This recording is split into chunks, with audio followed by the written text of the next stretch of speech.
আমাকে আবাল বৃদ্ধ বনিতা সবাই তো খুব তার মানে এটা সত্যি। আমি তো বিরিয়ানির প্যাকেট না যে সবার মন জোগাড় করে চলতে হবে। এখন পর্যন্ত সোশ্যাল মিডিয়ার থ্রুতে সবচেয়ে নেগেটিভ কমেন্ট কি ছিল?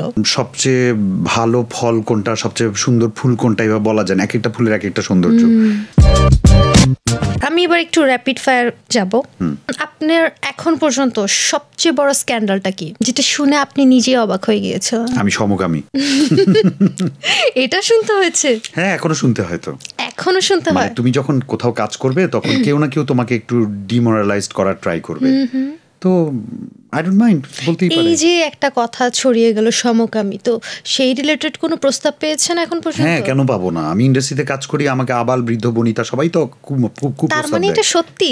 আমি জানতাম না, আমি একটু শুনতে চাই। অফার আসে যে ওটা নাকি আমি সমকামী ওটা? অফার আসে মেয়েদের বেলায় খুব শোনা যায় যে মিডিয়াতে অনেক অফার আসে। একটা মেয়েকে একটা পুরুষ বা ছেলে অফার করে, কিন্তু একটা ছেলেকে কিন্তু সবাই অফার করে। সবাই ছেলে মিডিয়া ইন্ডাস্ট্রিতে সবাইকে এটা ফেস করতে হয়। ইভেন ধরো তুমি যখন মডেলিং করবে তখন ইন্ডাস্ট্রির কাজের মানুষ থেকেই এই জিনিসটা ফেস করতে হয়। আর তুমি যখন টেলিভিশন আর্টিস্ট হবে তখন প্রচুর অনলাইনে তোমার fan page, Instagram, WhatsApp number জোগাড় করে তোমাকে এগুলো পোক করবেই, ছেলে মেয়ে পুরুষ মহিলা সবাই।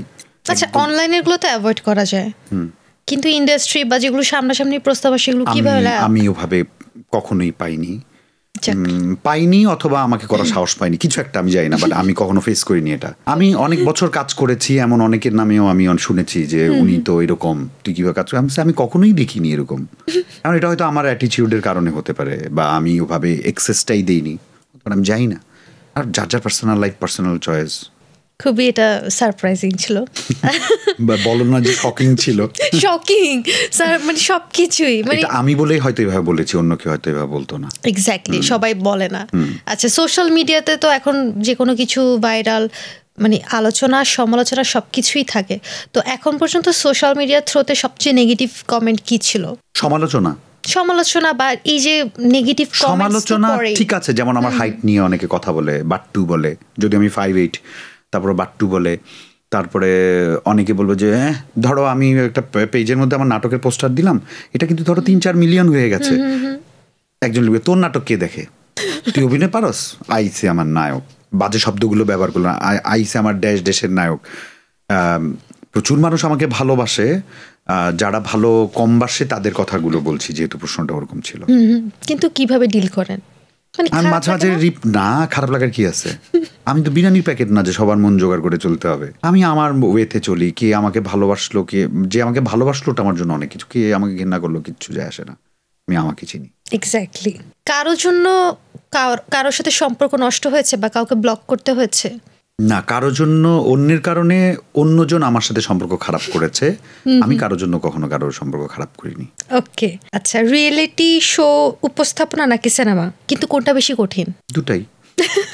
ওকে, আচ্ছা, কোনো প্রজেক্ট ব্যর্থ হলে ভেতর থেকে কিভাবে হ্যান্ডেল করেন? ভাবি যে এর চেয়ে বড় প্রজেক্ট হয়তো সামনে আসবে, তাই এটা ব্যর্থ হয়েছে। আমি খুব পজিটিভ মানুষ। ফ্যানরা যখন ক্রিটিসাইজ করে তখন সরাসরি রিপ্লাই দেন নাকি সাইলেন্ট থাকেন? আমি মাঝে মাঝে রিপ্লাই দিই, মাঝে মাঝে সাইলেন্ট। মাঝে মাঝে রিপ্লাই দেন? এটা কি সামনাসামনি নাকি ওই যে কমেন্টে আমি রিপ্লাই অপশনে গিয়ে রিপ্লাই দিই। ওকে, নেক্সট কোশ্চেন হচ্ছে, বাংলাদেশি ইন্ডাস্ট্রির সবচেয়ে হাইপড ওভাররেটেড অভিনেতা কে আপনার মতে? হাইপড ওভাররেটেড অভিনেতা? অভিনেত্রী বলতে পারবো, অভিনেতা বলতে পারবো না। আচ্ছা, অভিনেত্রী কে? পরিমণি। কেন? কাজের চেয়ে আলাপ বেশি। যদিও আমি ওকে অনেক পছন্দ করি, ও পছন্দ করার মতো একটা মেয়ে, এবং আমাদের ইন্ডাস্ট্রিতে বর্তমান প্রজন্মে সবচেয়ে সুন্দর নায়িকা। কিন্তু ও যতটুকু সুন্দর নায়িকা ততটুকু আরো আমরা যেমন জায়া হাসান হচ্ছে যে আরে একটা ভালো মুভি দেখবো এবার, জায়া হাসানের মুভি, আচ্ছা তাহলে খুব ভালো হবে। চঞ্চল চৌধুরীর মুভি খুব ভালো হবে, খুব ভালো হবে। পরিমণির ব্যাপারে আমরা এরকম বলতে চাই, পরিমণির ব্যাপারে আমরা এভাবে ভাবতে চাই, আমরা চাই পরিমণি তার ক্যারিয়ার নিয়ে আরো বেশি সিরিয়াস হোক।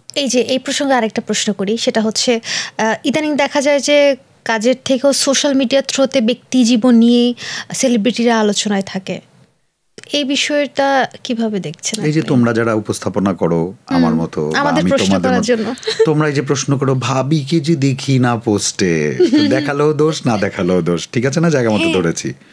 এই যে আমাদের প্রশ্ন করার জন্য আর কি সুযোগ তৈরি হয়। হ্যাঁ। আচ্ছা, কখনো নিজের পছন্দের চরিত্র হারাতে হয়েছে? কোনো সিনেমা নাটক? এটা তো হয়, এটা অনেকই হয় যে এই কাজটা করব তারপরে হয় না, এরকম হয়। আমার মনেও নেই, এগুলো আমি মনে রাখি না। যেটা আমার ওটাই আমার, যেটা হয়নি ওটা আমার ছিল না কখনো। ওকে, কোনো পাবলিক এম্বারাসিং মোমেন্ট ছিল পাবলিকলি? আমি ওই যে পাবলিক এসে যখন ভিড় করে আমার সাথে ছবি তোলে বা আমাকে কিছু একটা খাওয়াতে চায়, কিছু একটা গিফট করতে চায়, আমি খুবই এম্বারেস ফিল করি। আমি মনে করি যে আমি এটার যোগ্য না, আমার খুব আনইজি লাগে আর কি। আচ্ছা, অনেক প্রশ্ন তো করেছি, কিন্তু তোমার সবচেয়ে ফেভারিট অ্যাক্ট্রেস কে বাংলাদেশে? আসলে ওভাবে তো ধরো সবচেয়ে ভালো ফল কোনটা, সবচেয়ে সুন্দর ফুল কোনটা এভাবে বলা যায় না, এক একটা ফুলের এক একটা সৌন্দর্য।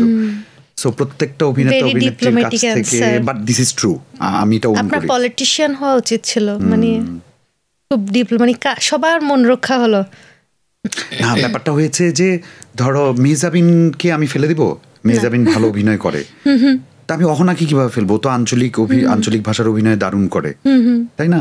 তারপরে ধরো তানিয়া বৃষ্টি, তো আমি তো কাউকে ফেলতে পারবো না, সবাই তো কোনো না কোনো জায়গায় সেরা। আর অ্যাক্টর আরশ ভালো অভিনয় করে এখনকার সময়, খুবই ভালো। মানে আরশের নামটা কেন নিলাম, ওর মধ্যে ভার্সেটালিটিটা আছে।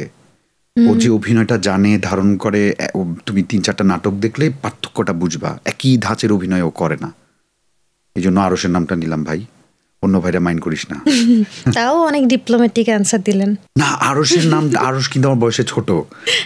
অনেক হিরো এসে এখানে কিন্তু তার জুনিয়রদের নাম নেওয়ার কথা না, বা নেয় না, আমি যাই না সত্যি কিনা, অনেকেই নেয় না। হ্যাঁ, বাট আমার চোখে, আমি তোমার সাথে একেবারেই অনেস্ট, আমি যখন সব অভিনেতাদের কথা মাথায় আনলাম তখন আরশের চেহারাটা আমার সামনে ভেসে এসছে।